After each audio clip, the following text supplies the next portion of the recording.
안녕하세요, 선생님들. 5장 배움이 사라지는 순간 시작하겠습니다. 이번 장에서는 성급한 낙관과 공포 사이에서 어떻게 근거를 정확히 읽을 수 있는지 알아봅니다. 학습 과학의 세 가지 원리, 두 개념, 그리고 근거 읽기를 중심으로 다룰 거예요. 성급히 결론을 내는 대신 근거를 명확히 이해하는 훈련을 해보겠습니다. 오늘 우리가 다룰 질문들입니다. AI를 사용하면 성적이 오르는 경우가 많지만 왜 학습이 제대로 일어나지 않을 수 있는지 고민해 보겠습니다. 거짓 숙달과 인지부채라는 두 단어도 살펴볼 거예요. 이 주장들을 어디까지 믿어야 하는지도 중요한 포인트입니다. 경고가 과도하면 낙관과 다를 바 없다는 점 기억해 주세요. 이 장을 통해 얻을 수 있는 학습 목표입니다. 학습 과학의 세 가지 원리, 즉 강역 반복, 인지 부하, 인출 연습에 대해 알아볼 거예요. 또한 거짓 숙달과 인지 부채라는 개념이 무엇인지, 그리고 MIT 연구의 결론과 한계를 어떻게 이해할지 살펴보겠습니다. 마지막으로 AI를 금지하지도 맹신하지도 않는 설계의 세 가지 길을 이야기할 겁니다. 이번 장은 AI 금지론을 말하는 것이 아닙니다. 좋은 도구에는 위험한 면이 있고 교사는 그 위험을 정확히 알아야 합니다. 첫 번째 절에서는 학습의 기준을, 두 번째와 세 번째 절에서는 그것을 무너뜨리는 두 현상을 살펴볼 것입니다. 마지막으로는 증거를 읽는 훈련을 합니다. 이 과정이 이 장의 진정한 목적입니다. 학습의 기준에 대해 이야기해 보겠습니다. AI가 학습을 방해하는지 판단하려면 먼저 학습이 일어났다는 기준이 필요하죠. 강역 반복, 인지 부하, 인출 연습, 이 세 가지가 우리의 기준이 됩니다. 학습 과학에서 진짜 배움의 세 조건입니다. 첫째, 강역 반복. 한 번에 몰아서보다 시간을 두고 여러 번 학습하는 것이 중요합니다.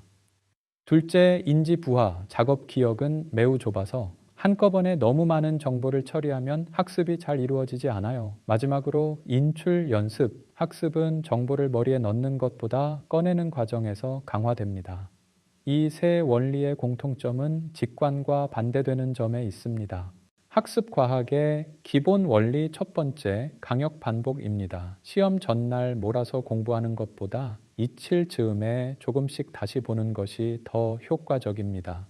당장은 안심이 되지만 몰아서 한 공부는 금방 잊혀지거든요. 같은 시간을 쓰더라도 잊혀질 간격을 끼워 넣으면 기억이 오래 남습니다.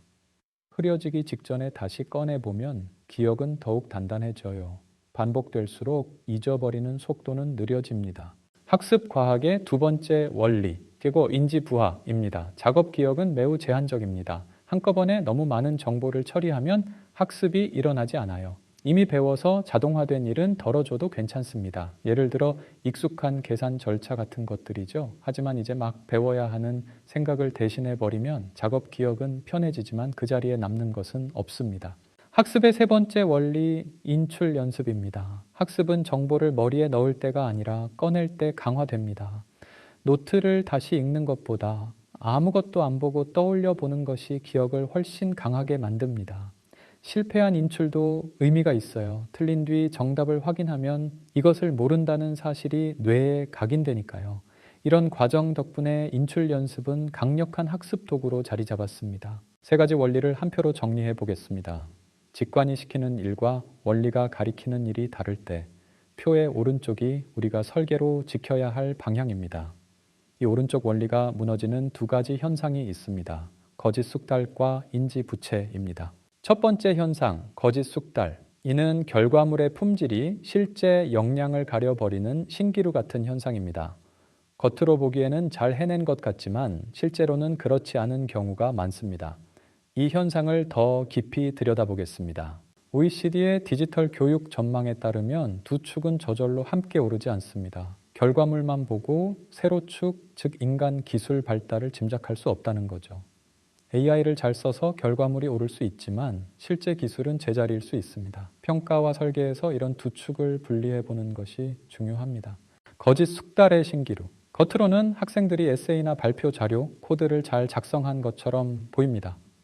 그러나 결과물만 보고 평가하면 학생이 실제로 무엇을 배웠는지 알기 어렵습니다. OECD가 경고하는 내용이기도 하죠. 이러한 문제는 3부 13장에서 다루는 과정 중심 평가의 출발점이 됩니다. 초등학교 4학년의 사례입니다. A 선생님의 학습지를 통해 월요일 아침 퀴즈에서 오답이 거의 없는 모습을 볼 수 있는데요.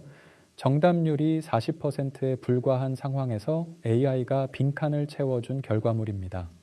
실제 학생의 이해도는 다르다는 것이죠. 결과물의 품질은 학생의 역량과 다른 축 위에 있다는 것을 이해하는 것이 중요합니다. 방금 본 그림 5.1이 이를 잘 보여줍니다. 흔한 오해와 그에 대한 사실, 많은 사람들이 AI가 만들어준 결과물이 좋으면 학생도 그만큼 배웠다고 오해합니다. 그러나 OECD의 처방은 다릅니다. 결과물의 품질과 실제 역량은 서로 다른 축입니다. AI를 잘 활용하되 자신의 학습 상태를 보는 능력을 키우는 것이 중요합니다. 인지부채란 당장의 성과와 나중의 학습을 바꾸는 거래입니다. MIT 미디어랩의 뇌파 실험을 통해 이 개념을 살펴봅니다. 이 개념을 들여다보겠습니다.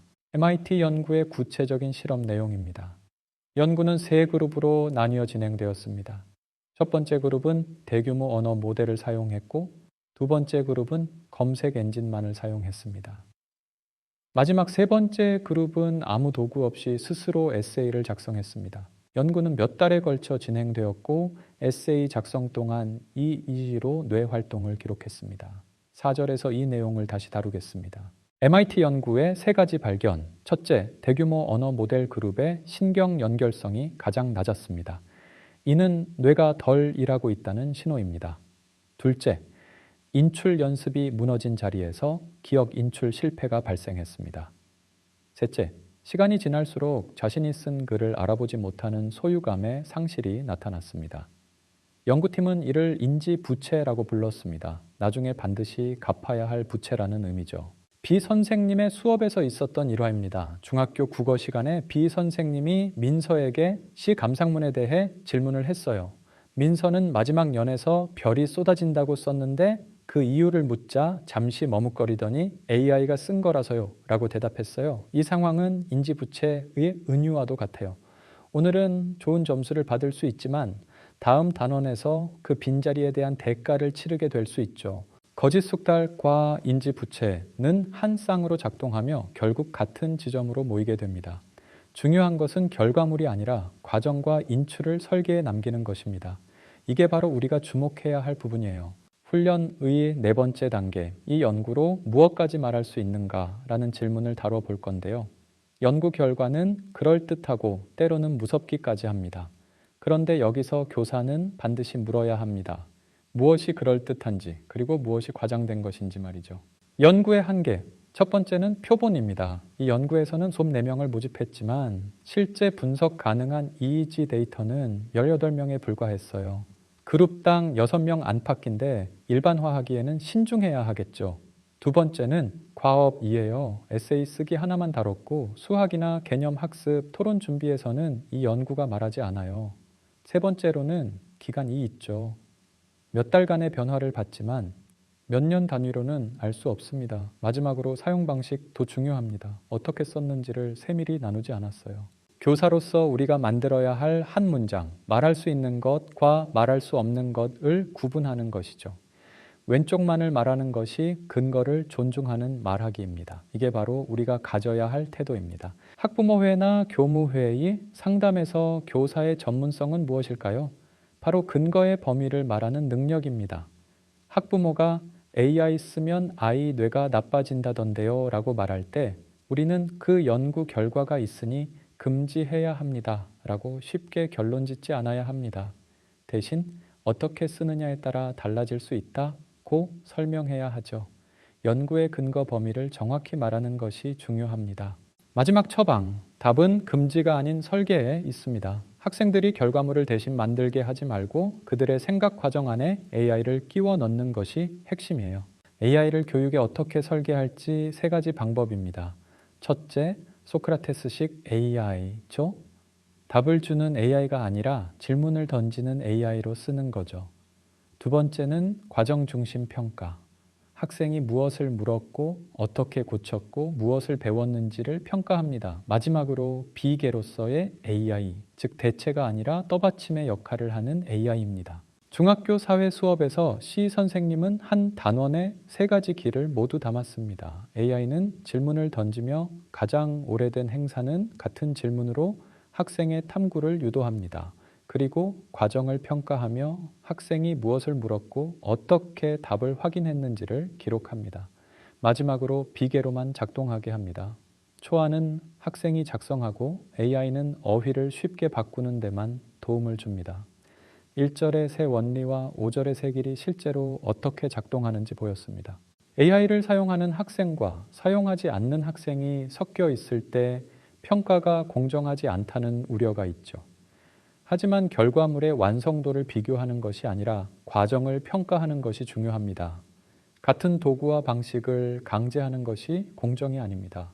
AI를 사용한 학생은 그 과정을 설명하고 시험은 AI 없이 인출 연습이 되게 하는 것이 핵심입니다. 이 장의 한 문장, AI는 훌륭한 비계가 될 수 있지만 그 위험을 정확히 알고 사용하는 것이 교사의 책임입니다.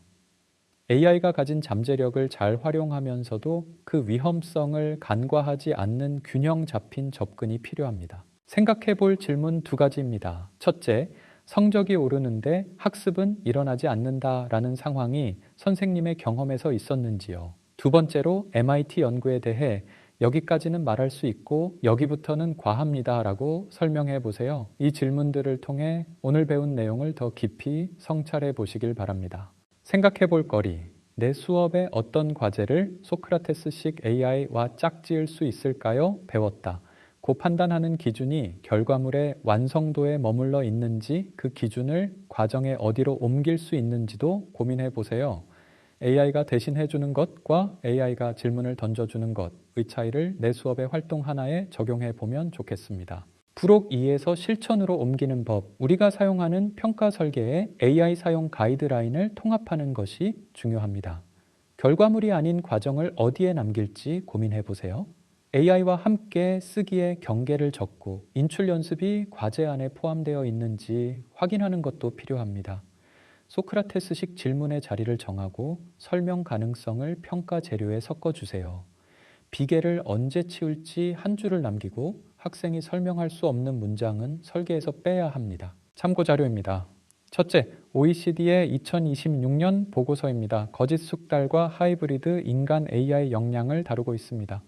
둘째, MIT 미디어랩의 연구로 챗 GPT 사용 시 인지 부채의 누적에 관한 내용을 담고 있습니다. 마지막으로 ADL 이니셔티브의 Modernizing Learning에서 학습 과학 원리를 발췌한 자료입니다. 이 자료들은 모두 교육 현장에서 AI를 효과적으로 활용하는 데 큰 도움이 될 것입니다.